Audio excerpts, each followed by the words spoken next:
All right. I am here with Matthew. Thank you so much for joining me on our Champions for HD podcast. How are you doing? I'm doing good. Thank you so much for having me. How are you doing? Trying to stay sane. I feel like the introduction to all of these are about quarantine because in the US, in the state that I live in, we are still quarantined. And you're joining us all the way from Africa, right? Yeah, South Africa. We also under quarantine here. You're still under quarantine. Yeah, it's been like, I don't know, 80 days. I've lost count. It's been a long time. I know some people who post on Facebook, they have kids, they have family, and they'll like put hashtag day 72 or, 80. And I lost track like a month in. Yeah, me too. Do you know how long you guys are going to be quarantined for, or not really at this point? Oh, honestly, here the situation's not so good. Hey, so a lot of companies had to close down, and we had really bad unemployment and crime and stuff beforehand.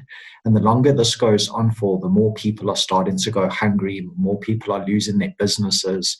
Like literally myself, I've been facing bankruptcy for about 4 weeks now because of this. I haven't been able to sell anything or do it.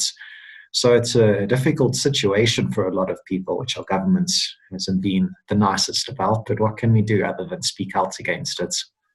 My heart goes out to you because I know that everyone around the world is really struggling, but some people are struggling more so than others. Like you said, people who are small business owners, or I'm thankful that I have a day job, but at night I'm typically a singer and my main source of income comes from performing. And I don't know when I'll ever be able to physically step into a bar or a stage and sing, probably for like the next year. So it's all going to be virtual. What were you doing before the pandemic hit? Like what was your day-to-day job? I sell industrial racking and shelving. So the stuff that goes in warehouses, really. Wow. Man, it breaks my heart so much that this is hitting everybody. But I think it's good that we all have a new perspective on life. And as we'll get into it, being from the HD community, we are already kind of have had that, since HD come into our life. But now I feel like as an entire worldwide, most people are starting to say, okay, I need to take everything day by day, be grateful for the little things, be grateful for my friends and family, because right now we don't get to see anyone except for who we're sequestered with. Exactly. Except for people who aren't social distancing, because our neighbors, we live by college students, and they had a very large non-social distancing party gathering this weekend. So that, yeah. How it happens. People will break the rules. I think it's good though. Yeah. It's like giving people a chance to get in touch with themselves for the first time in a really long time. And for a lot of people, it's the first time they're actually faced with death. So you land up questioning a lot about yourself and what you're doing. And I think will lead to many good things on the other side of it. Yes, I couldn't agree more. I've listened to so many podcasts talking about how to find silver linings and all this. And obviously there's a lot of things to be scared of, but finding those silver linings, finding it to take time to step back, because I know myself, I'm like typically day to day, go to work out, like hustle, grind, do this and that. And I've really been able to take care of myself physically and mentally, like, working out, but also going to bed at a reasonable time, sleeping in, reading self-help books, doing these podcasts, things that when I was working, I kind of like pushed to the side because I would go, no, I don't have time for that. But these are the things that really have helped me feel better, believe it or not, in the past 3 or 4 months that we've been quarantined. So I completely agree with what you're saying. I think that that's something everybody needs to hear. Yeah, massively. What about mentally? How are you keeping yourself like mentally sane during being? Lots of exercise, lots of reading. And I kind of decided to embark on a challenge. So I'm trying to wake up at 4:30 every day for the next 43 days. 4 a.m? Yeah, 4:30. What? Jeez, I've been waking up at like 7:30. It was actually last week. It was on Wednesday last week. I just thought like, man, between a brain disease, bankruptcy, and a global pandemic, I just felt I didn't have enough challenges in my life. So I wanted to do something to up the ante a little bit. I have some claps to you, because I thought getting up at 7:30, which is what time I was getting up to go to work anyway when I used to be working at my job instead of at home.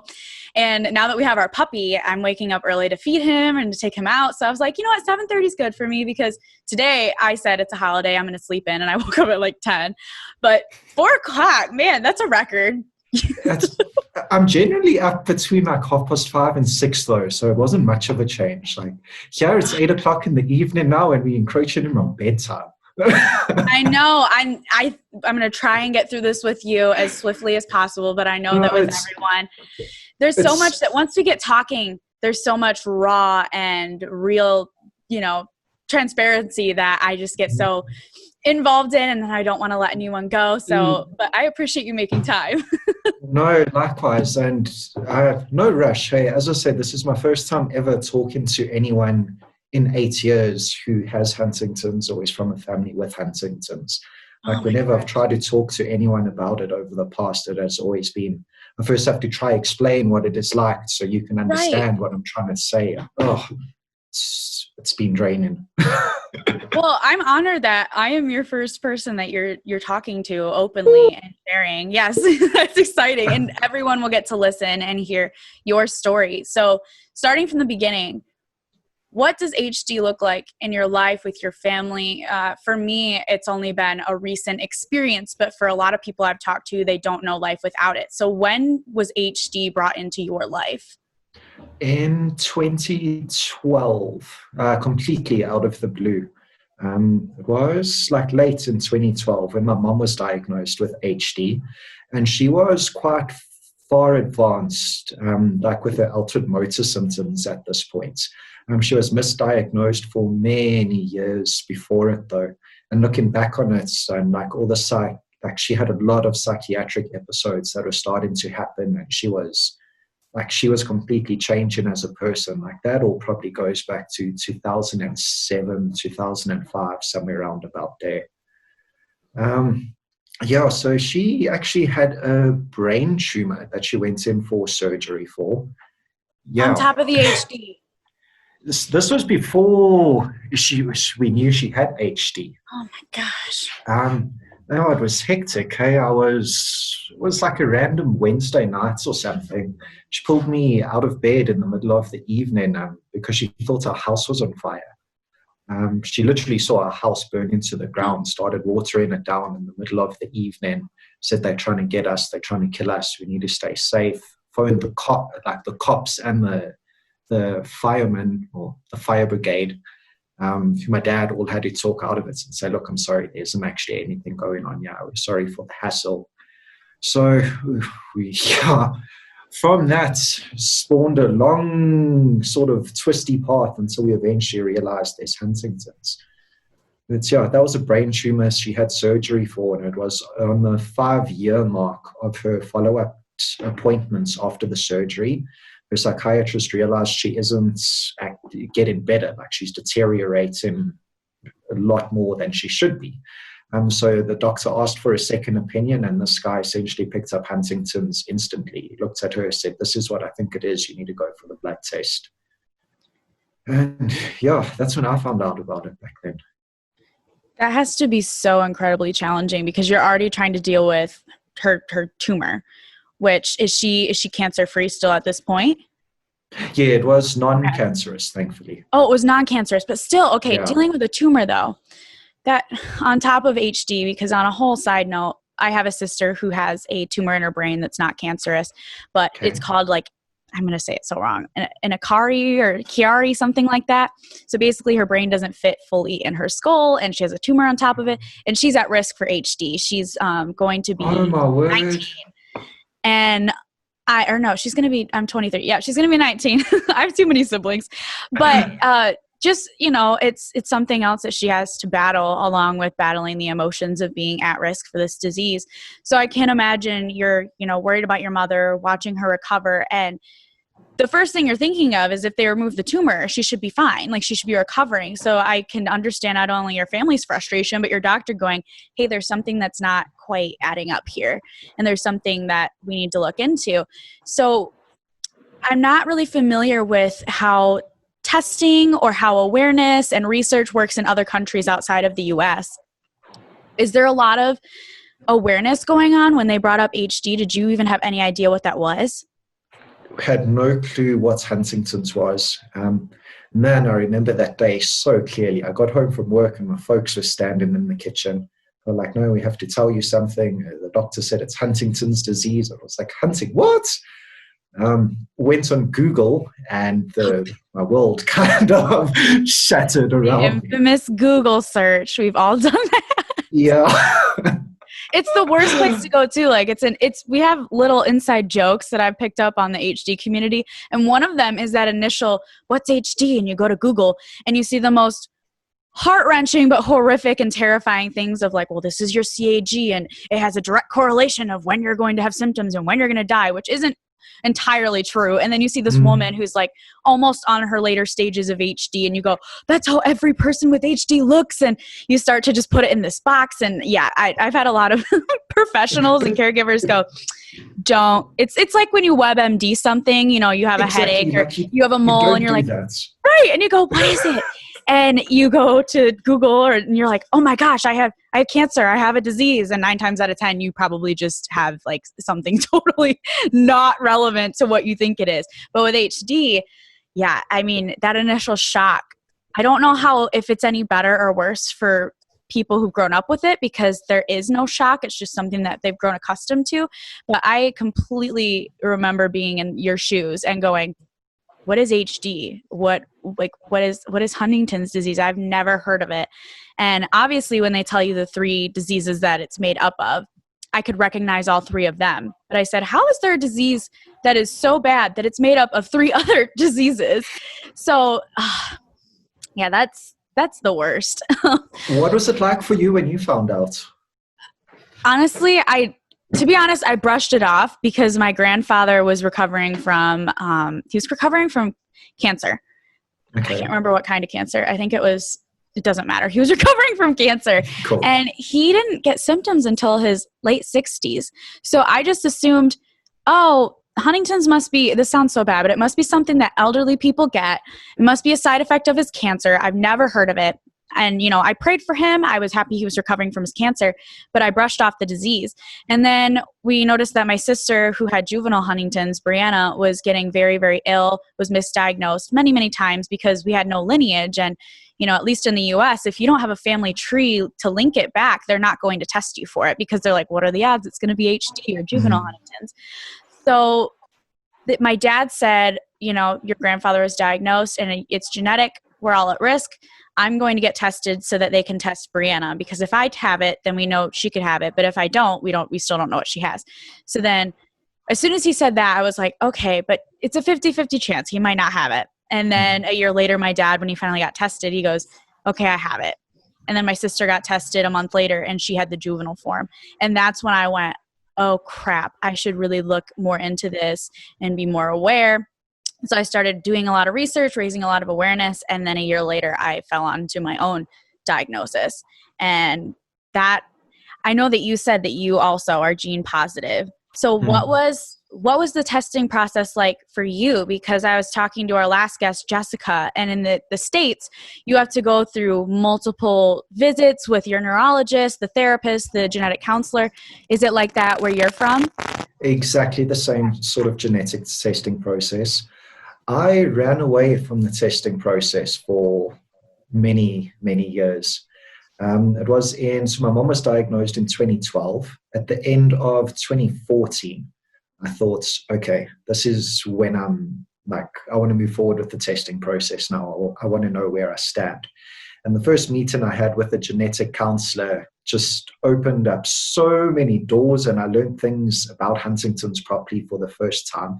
It was my first time actually ever sort of coming face to face with what it is. From that moment my mom got a diagnosis that it sent me for a spin. I did everything I could to escape from it for a while, and I eventually finished my testing process end of last year and got my results in January this year. So you're a recent positive diagnosis. Yeah. Oh my goodness. So let's start with deciding to test. You said that you avoided it for a while. And for me, it was like an instant gut thing where I had to know because I'm a stressor. I will worry that I have it, even if I don't. So for me, it made sense. Now I have family members who are the opposite. They stress more if they know they have it. So they are kind of apprehensive about getting tested. For you, what was that moment that you said, okay, I'm going to call the genetic counselor and set up an appointment and actually follow through with it? Oh, geez, there have been many, many false starts on that over the years. How far back do you want to go? Do you want to go with the recent test where I actually decided to finish it? So all like the previous... You can start as far back as you want. I mean, it's a process. And I try to tell everybody that testing isn't for everybody, but everyone's reasoning is different. So feel free to go back as far as you feel comfortable or you remember. Okay, cool. So yeah, it was end of 2014, and that was the first time I thought, I want to know what my fate is. My mom had started to deteriorate and like quite noticeably then. I thought, okay, I really want to know if this is what my future holds for me. And as I said, that first meeting, like when the genetic counselor laid out the ins and outs of it, my world around me pretty much crumbled.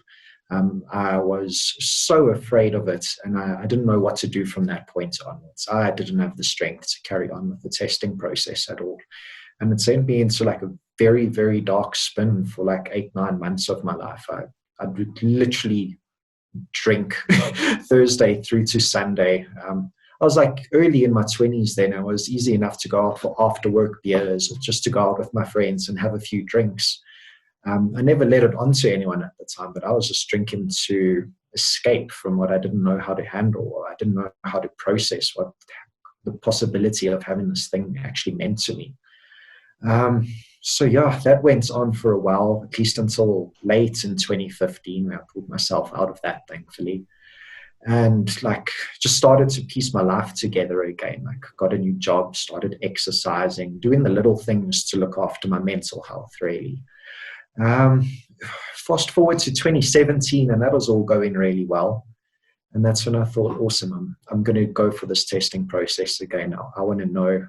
I was in quite a serious relationship back then when I decided this, and I thought, for the sake of the relationship, it's also good for us to know, just so we know what we're up against and how to plan things. Started the process, went to the counselor, went to the psychologist, went to the psychiatrist. And then before I could finish it, I got offered a job in a new city, literally about 1,000 miles away from where I lived. It's 1,800 kilometers. I think it's around 1,000 miles. So I moved to a new city, away from my family, away from all my friends and everyone that I love, chasing what I thought what I wanted was money and this awesome job. And I fell to pieces down there again. I was able to see my family once every 6 weeks from a Friday evening to a Sunday morning whenever I could catch a flight. And this was during the time my mom was getting really sick, like losing her ability to walk, stumbling all over the place. And it was really difficult seeing them like that and just seeing my dad have to take care of her with no other support around. And I just thought like, no, I need to come back and just get my life together back home with everyone that's up here. And so that sprung us forward into last year. 2019. And it was towards the end of 2019 that I realized I have to get tested for this thing. I had an experience that actually made me realize like, shit, I need to prepare for a life with Huntington's disease. And all of a sudden, 5 years of running from it sort of changed, and I just faced up to it, finished the testing process in like the last 2 months of last year and got the blood results back in January this year. I think that there's a common theme that I'm hearing with people who do decide to get tested, that the first thing you need to do is make sure that your mental health is in as good of a place as it can be. And that doesn't mean you have to be perfect, because I was by no means like happy when I went in to do my testing. And even afterwards, even though I know things that help me mentally, I still struggle with anxiety and depression and things that a lot of us, unfortunately, do struggle with day to day, especially during these unprecedented times that we're living in.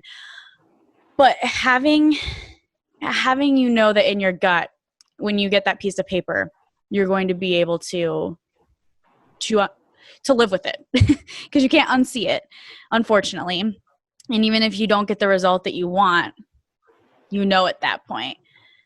And I just think it's so incredible that you wanted to know how potentially your life's going to play out so that you could plan ahead and that you could look at things differently. You could care for your mother in a way that maybe means more to you now because you know that you don't want that for yourself. I know for myself with my dad, I talked in a previous podcast, we didn't have a great relationship for a long time during my childhood. It was very strained because of his behaviors and tendencies with his HD. I think that after I got diagnosed and I understood potentially what I was going to have to deal with, because again, I try to be very optimistic. I know that despite our CAGs, everyone experiences HD differently. And there's a lot of hope. There's a lot of research. And I was told that the moment I got diagnosed. But I felt like I had more of an obligation or the correct insight to understand, in a sense, where my dad was coming from. That doesn't mean that what he did didn't impact me and still doesn't impact me to this day, but just have a better understanding for maybe things that he couldn't understand or have control over. And now that I have it, you know, especially watching my sister as she was progressively getting worse up until she passed, it just changes your perspective on life and what you think about for your own future.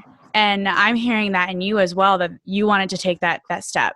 And at that time you were in a relationship. And I also think that's really important for at least myself, you, and some other people who choose to get tested is, what is going to have family look like? Because that's a really hard topic.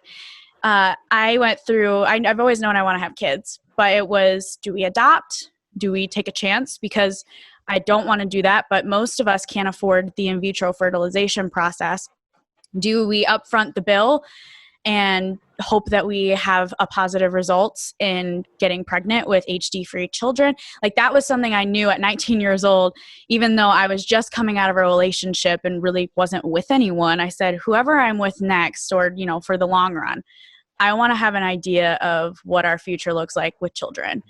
And then there comes that hard dating topic where you go, where in my dating life do I tell someone I have a terminally genetic disease? Like, how many dates is it appropriate to go on until you bring this up? Yeah, you're like, is this a good time? Is this a good? I don't even remember when I told my boyfriend.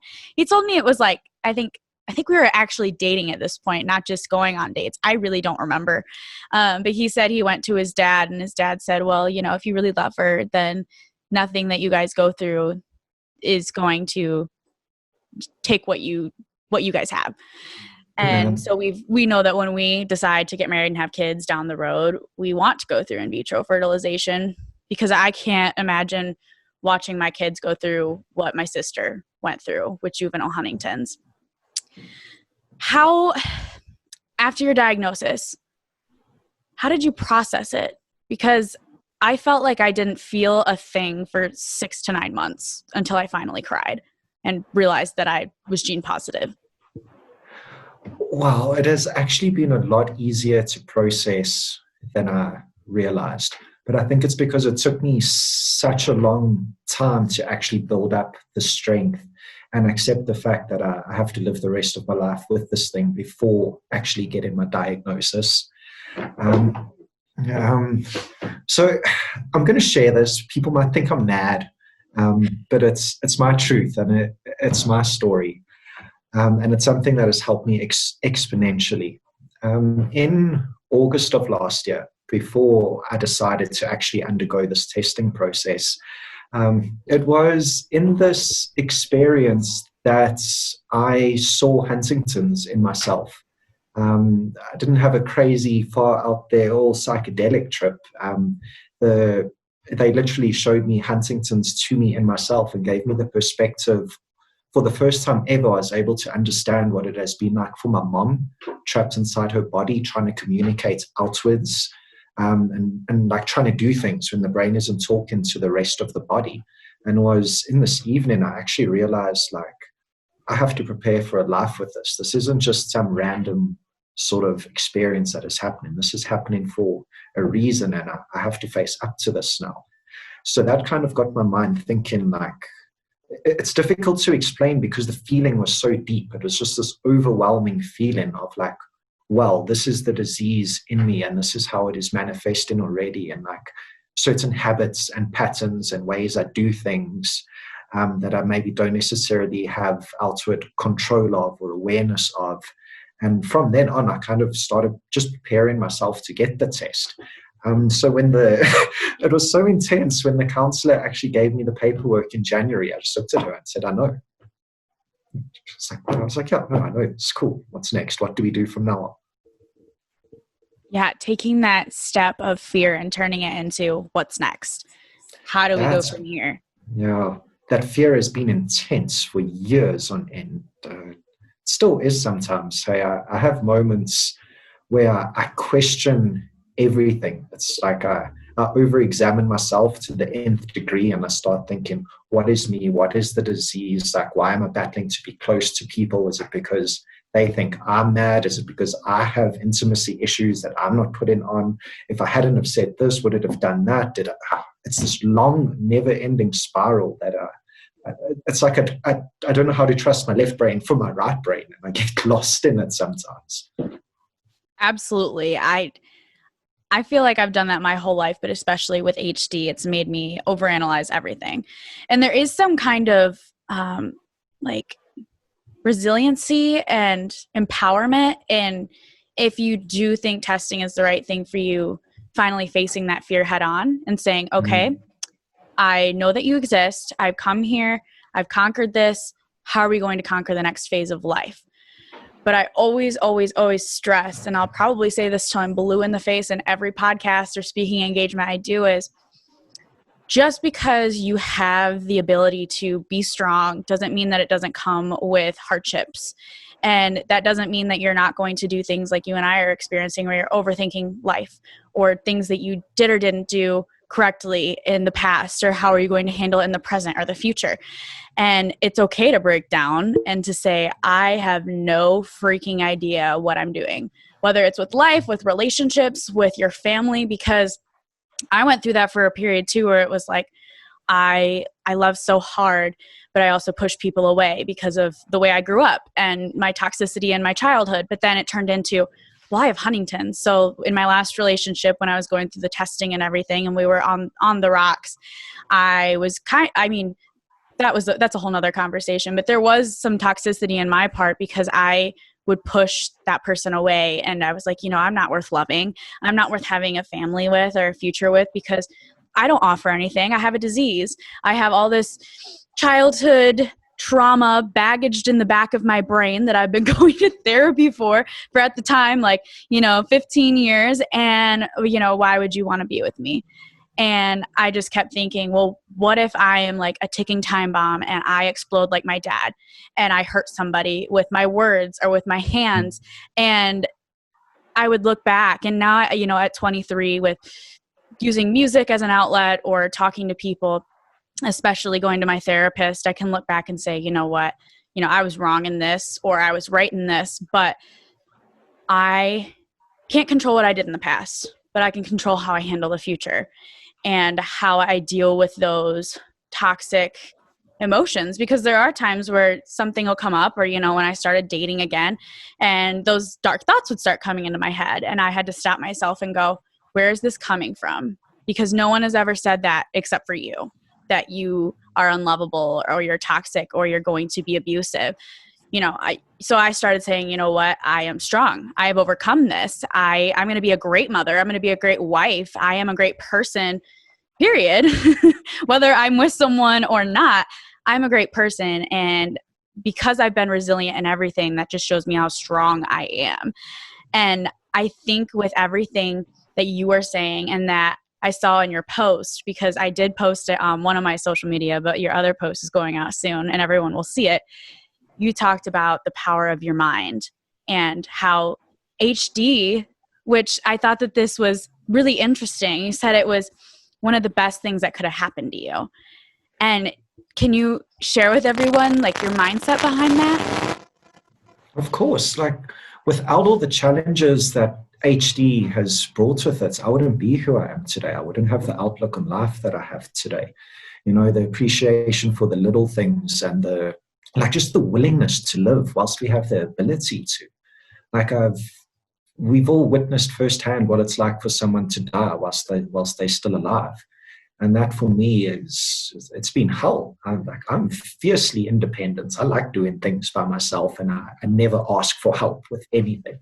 Like, that's just how I've been wired my whole life. And to know, like, hey man, I'm going to be stuck in a wheelchair in nappies with having to have someone spoon feed me, it's been a real horrifying fear to have to face up to.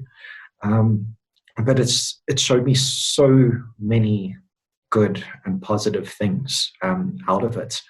Like how you stand by someone when you truly love someone, you stand by them through thick and thin, no matter what, and it doesn't matter what sort of grand plans you have. All you really have is today, because none of us know what tomorrow brings. And yeah, I lost my train of thought, but that happens a lot on here. That's okay. We'll edit that out.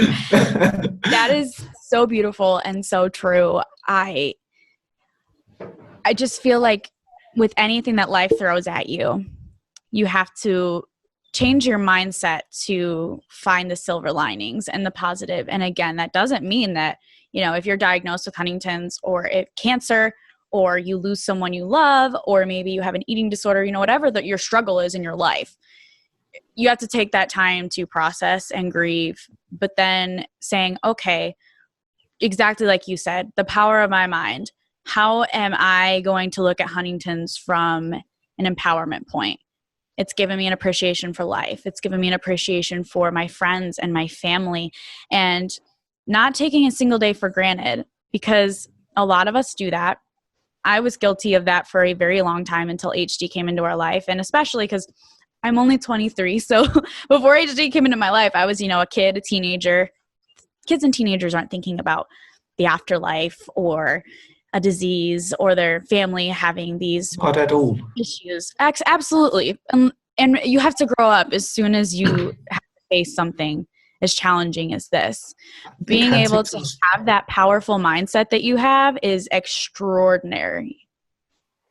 Thank you. That means a lot. It's born from a very dark place. Like, as you were saying, it's all the courage, hope, and strength is born from fear, like the darkest, deepest recesses of despair and fear. And that's where it comes from. And in terms of self-empowerment, like I took it as a challenge. I thought, like, okay, cool. Well, okay, I've got the gene, but you picked the wrong guy to fuck with. I love that. Yeah, so I've kind of launched into my own experiments into fighting Huntington's on many different fronts. So the first thing I did was change my diet completely. There's a good few studies that show, that inflammatory markers are really high in the brain with people with Huntington's. So I'm thinking, okay, cool. If we can optimize the diet to decrease inflammation in the body, isn't that going to be something that's going to help long term? In terms of losing control of fine motor movements and things like that, I thought, okay, well, if this disease is going to try erode my motor movements, I'm going to try build them. Like, try balance it out. So I'm a very inflexible guy who started trying to do yoga and stuff like that. Which is pretty much a martial arts against myself. It's not much fun, but it's... Yeah, I lost all flexibility I had once I got done with high school, and my 10 years of cheerleading was out the window. But oh my gosh, I could not agree more with everything you just said, because I started finding a love and passion for health and fitness when I was about 15, 16, because of what I was going through in my childhood. And again, not having any clarity as to why my dad was acting this way. And with that, his ex-wife, my former stepmother, is a recovering alcoholic. So I had an HD parent and then a stepmother who was an alcoholic, and they both had mental health disorders. And so my way of coping when I was in high school for a few years, in middle school, was I would stay up all night, sleep all day, and I would eat in excess, like ice cream. And don't get me wrong, I still love ice cream. And I try to balance, food for the soul and food that's good for me overall, because I think it's important to have a balance. But back then there was no balance. It was like chicken nuggets, pancakes, McDonald's. And I felt emotionally like crap. So I fed myself like crap.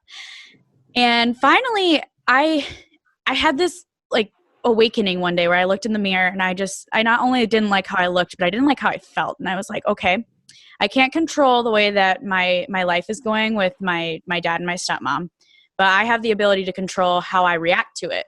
So my way of reacting was music has always been an outlet for me, writing music, playing. But I was like, physically, how am I going to keep myself in shape? So I started weight training. I cut all the crap out of my diet. And again, there were cheat days, but I cut all of it out. I started eating really healthy, and I started to love how I was feeling. And it definitely helped my mental health as well and helped me deal with the things I was going through. But then once I got diagnosed, it gave me this extra motivation to go, okay, well, now I don't need exercise just as, to help my physical and mental health. I need it to kick this disease butt. Like, I need it to be an outlet for when I'm stressed and I start to get jittery and get in my head. But I need it to hopefully prolong this disease until we get a treatment or a cure. And diet has always been something that I have felt really strongly about as well. And it's funny that you mentioned that, because there's a lot of good stuff out there about HD, but still not as much as you'd find about something like breast cancer or, things that are more well known. So I was starting to look at, I heard a podcast the other day that said the keto diet, it was kind of a fad diet, but it was originally for people who had brain disorders like epilepsy. And so I said, I wonder if there's any correlation with HT, since it's a neurological brain disorder. Again, I am not a doctor to anyone listening. I'd love to have a professional on the show and actually talk about that. But I saw this long research article that was talking about using a keto diet with things like Huntington's and Alzheimer's. And I couldn't really get a concise answer, but it's something that at this point I'd be willing to do, because I want to do absolutely anything in my power to prolong my health and my well-being. And just know that if I do have symptoms, I keep saying if, because I'm very, very an optimist that we will have a cure or a treatment within the next decade. I hope less than that, but at least by then. But so, I did everything to fight it. I believe in the power of words as well. So if you say when, you are literally talking that into being at some future points. Yeah, you need to tell me to stop saying that. I could go, oh my gosh, this is going so many places. This is a whole nother topic. I am a very faith-based person. I have a faith.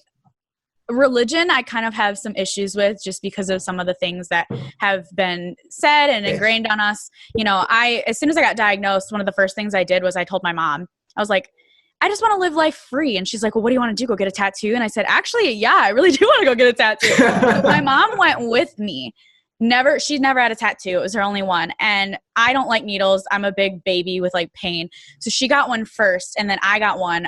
Don't suggest this for your first one, on my rib that said the Bible verse. I couldn't fit the whole verse, so I condensed it to God who strengthens me, instead of I can do all things through Christ who strengthens me. And I feel God when I am doing service work or talking to people, singing, riding in the car with the windows down and just looking at a beautiful sunny, warm day. I feel God in those ways. And I think that's so powerful, because you can go to church but not feel God in his fullest, purest form. So I love him. I believe in him, but I wasn't a girl who grew up going to church every day or every Sunday. And so anyway, I've been reading these books that actually my grandmother gave me, called The Power of Your Words.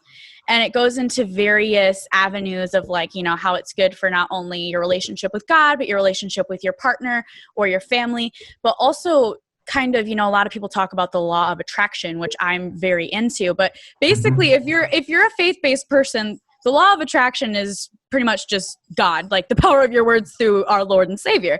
So I started reading this book, and I was like, why that's how I've always struggled with, is having those negative connotations come out of my mouth. So I'm trying to get in the habit of reading these books in the morning and writing affirmations and saying them out loud. I am beautiful. I am powerful. I am strong. I am going to overcome HD. And then at night I pray and I say, God, please bring these things to light. Please bring these things into fruition. Because it kept saying in this book, your mouth is powerful. And that's why God gave it to you. So use it for good. So I'm like, you know what? I'm going to ask him every night and day to free me of this disease and everyone else who's suffering with it. And what do you have to lose is my whole thing, you know? Exactly. It's not doing any harm. And that belief will take you anywhere, really. That's my belief. That belief can literally do anything for you. And the way I see it is that God lives and exists in everything and within everyone. Whether we experience that in nature, looking at a sunset whilst we're singing, dancing, making love, helping someone, even with the homeless man on the streets, God exists in everyone, and we're all just individualized points of, one consciousness experiencing this life in a multitude of different ways. And I think that power of God and of creation lives in everyone. Like that is our kind of divine power. It's what has been given to us by God, by the universe, by whatever you want to call it, whatever name you want to name it. I believe that exists within all of us. And, through our thoughts, through our words, through our actions, we actually make manifest those things that have been given to us here on this planet. That is so beautiful and so true. I hope anyone listening got chills like I did, because I know that that's true. Before I let you go, because this has been so therapeutic for me, if anyone listening is going through this disease in any form, whether it's, waiting to get a test, watching their mother, their father go through this, wondering when life is going to be on their side, what would you say is your biggest piece of advice for them? Sure. I know that's a big... That is a big one. Hey. Or if this makes it easier, if you were to look back on yourself when this whole process first started, what would you say to the Matt in 2012 and before, and from the Matt in 2020? The less you look at it in the eye, the scarier it is. The more you confront it, the less scarier it is. Like as soon as you actually stand up to it and face it head on, it kind of loses all of its power over you. Well, at least to a large degree, as much as it can. But it really, well, for me at least, it's just been facing up to fear head on and saying, like, you know what, man, you don't control my life anymore. Because I realized if I carry on living in fear, HD is going to win before I even have any symptoms. That is so strong. I'm clapping. I don't want to clap on the mic and have it feedback, but I am snapping and clapping, because there are so many situations where people let HD beat them before it even has a chance to, just because they're not in the right mind frame. And it's not an easy feat by any means, but I definitely think that is something that anyone listening to this can take and apply to their own life. So Thank you so much for joining me. I'm so honored that myself and our listeners were the first ones who get to hear your amazing story and journey. And I just want to commend you for everything that you're doing. Likewise, Shelby, you're doing an amazing job over there. Thanks for having me. Thank you so much.